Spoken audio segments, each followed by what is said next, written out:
Hi hello, कसे आहात सर्व? तुम्हा सर्वांचं पुन्हा एकदा मनापासून स्वागत आहे प्रतिभा हाऊस ब्लॉगमध्ये. आणि आजचा व्हिडिओ जो आहे हा व्हिडिओ हळदीचा आहे आणि नेहमीपेक्षा वेगळा आहे. नेहमीच योगाचा व्हिडिओ केला जातो, इतर व्हिडिओ केले जातात, पण आज थोडासा वेगळा व्हिडिओ आहे आणि हे तिथले फोटो आहेत. तर मी आधी फोटो तुमच्याशी शेअर केलेले आहेत. हळदीचा लूक कसा वाटला मला नक्की सांगा, कमेंट बॉक्समध्ये नक्की कमेंट करून सांगा. आणि आज हळद आहे, म्हणजे मावशीच्या मुलाची हळद होती सुरतला, गुजरात सिटीमध्ये. तर मी लग्नासाठी तिथं गेलेली होते आणि विचार केला की नेहमी आपण तेच व्हिडिओ करतो, तर गणपती बाप्पापासून सुरुवात केलेली आहे. तर लाईक शेअर सबस्क्राईब करायला नक्कीच विसरू नका आणि कमेंट बॉक्समध्ये कमेंट करायलाही नक्कीच विसरू नका. आणि हळदीचा लुक आहे हा, हळदीचं सगळं वातावरण आहे. तर मावशीच्या मुलाचं लग्न असल्यामुळे मी सुरत गेले होते आणि तिथं हा व्हिडिओ तुमच्यासोबत शेअर करते आहे. तर आता मी आहे खानदेशी, जळगाव जिल्ह्यातली.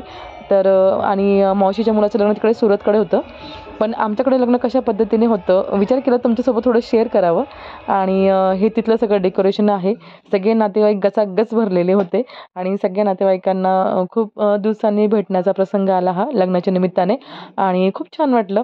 डेकोरेशन हे खूप सुंदर केलेलं होतं आणि खूप दिवसानंतर म्हणजे असा काहीतरी वेगळा व्हिडिओ मी पहिल्यांदाच केलेला आहे. आणि तोच विचार केला की आपण नेहमीच योगाचे व्हिडिओ करतो, तर थोडंसं काहीतरी पाहणाऱ्यांना पण वेगळं, किंवा यूट्यूबमध्ये जे काही मला बघतात नेहमी तर त्यांनाही थोडंसं वेगळं. तर इथे नातेवाईकांशी मी मनसोक्त अशा गप्पा मारते, कारण माझंही खूप दिवसानंतर इतकं लांब असं प्रसंग आला होता. आणि हे आमचे नवरदेव साहेब आहेत. तर हा माझ्या मावशीचा मुलगा आहे, याचीच हळद होती आणि याच्याच हळदीला आम्ही सुरतला गेलेलो होतो. तर हळद आणि लग्न असे दोन कदाचित व्हिडिओ येतील. तर आजचा हा हळदीचा व्हिडिओ आहे आणि इथे सगळं हळदीचा कार्यक्रम चालू होता. तर आमच्या इथे हळद लावल्यानंतर, नवरदेवाला हळद लावल्यानंतर ज्या काही बहिणी वगैरे असतात हळद लावण्यासाठी, मग 5-7 जशा पद्धतीमध्ये असतील तर त्या पद्धतीमध्ये आम्ही आमच्याकडे हळद लागल्यानंतर मग नवरदेवाच्या डोक्यावर एक पिवळ्या कलरचा जो धागा असतो तो धरला जातो आणि काही मंत्र असतात, ते मंत्र म्हटले जातात त्याच्यावर. आणि त्याच्यानंतर ह्या सगळ्या सुवासिनी जे असतात ह्या सगळ्या छान असं उखाणे घेतात, नावं घेतात आणि मग हळदीचा कार्यक्रम हा संपतो. त्याच्यानंतर मग जेवण, त्याच्यानंतर मग फोटोशूट वगैरे, जेवण वगैरे होतं आणि त्याच्यानंतर मग DJ छान डान्स वगैरे लावला जातो आणि जवळजवळ रात्री 12 ते 1 वाजेपर्यंत छान हे सगळं असं सेलिब्रेशन होतं.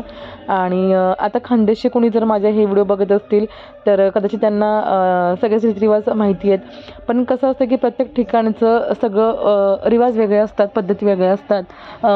तर त्या हिशोबाने जे खानदेशी असतील त्यांना माहितीच असेल आणि जे खानदेशी नसतील तर त्यांना आमची खानदेशी जी काही पद्धत आहे ती माहिती होईल. आणि ह्या नवरदेवच्या बहिणी होत्या आणि मला थोडं शूट करायचं होतं म्हणून मी तिथे थांबले नव्हते, कारण मी तिथे थांबले असते तर मला शूट करता आलं नसतं. त्यामुळे मी शूट करण्यासाठी, सगळं काही घेण्यासाठी तिथे मी उभी नव्हते.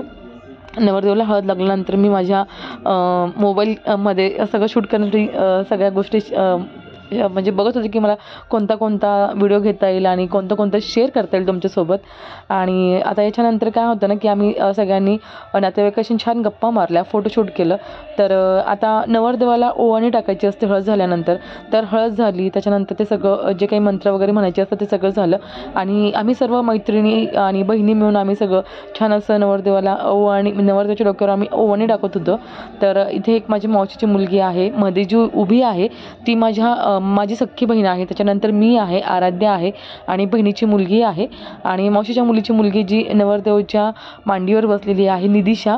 तर आम्ही तिघी बहिणी मिळून नवरदेवाच्या डोक्यावर ओवाळणी टाकताना व्हिडिओ आणि फोटोशूट छान घेत होतो. तर इथे सगळं झाल्यानंतर मग आम्ही नातेवाईकांशी फोटोशूट करून छान अशा गप्पा मारत होतो. आणि त्याच्यानंतर काय आहे ना की त्याच्यानंतर मग पोखणं होतं. त्याच्यानंतर मग आता ते शूट नाही घेतलं मी, कारण ते शूट घरामध्ये होतं आणि त्यांचीच ऑलरेडी घरामध्ये खूप गर्दी होती, तर मला ते नाही घेता आलं. पण बाकीच्या गोष्टी मला घेण्यासारख्या होत्या त्या आम्ही नक्कीच घेतल्या. आणि इथे हळदीच्या कार्यक्रमाच्या दिवशी हळदीच्या कार्यक्रमाच्या दिवशी आराध्याने आणि माझ्या बहिणीच्या मुलीने डान्स वगैरे केलेले होते आणि हळदी दिवशी आम्ही डान्स वगैरे ठेवलेले होते. तर आराध्या इथे छान डान्स करते, तर तुम्ही नक्की बघा.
आराध्याचा डान्स तुम्हाला आवडला असेल तर नक्कीच एक कमेंट बॉक्समध्ये कमेंट करायला विसरू नका आणि तिच्या डान्ससाठी लाईक आणि शेअर करायला विसरू नका. तर तिने छान असा सुंदर असा डान्स केलेला होता आणि त्यानंतर मग एक डी जे चालूच होता, त्यामुळे आम्ही थोडासा डान्स केला. आणि हा जो डान्स आहे ना, हा डान्स हजच्या दिवशी जे देव असतात, भावबंदकीचे जे देव असतात ना, ते देव घेऊन डोक्यावर घेऊन नाचवले जातात. तर इथे तो डान्स चालू होता.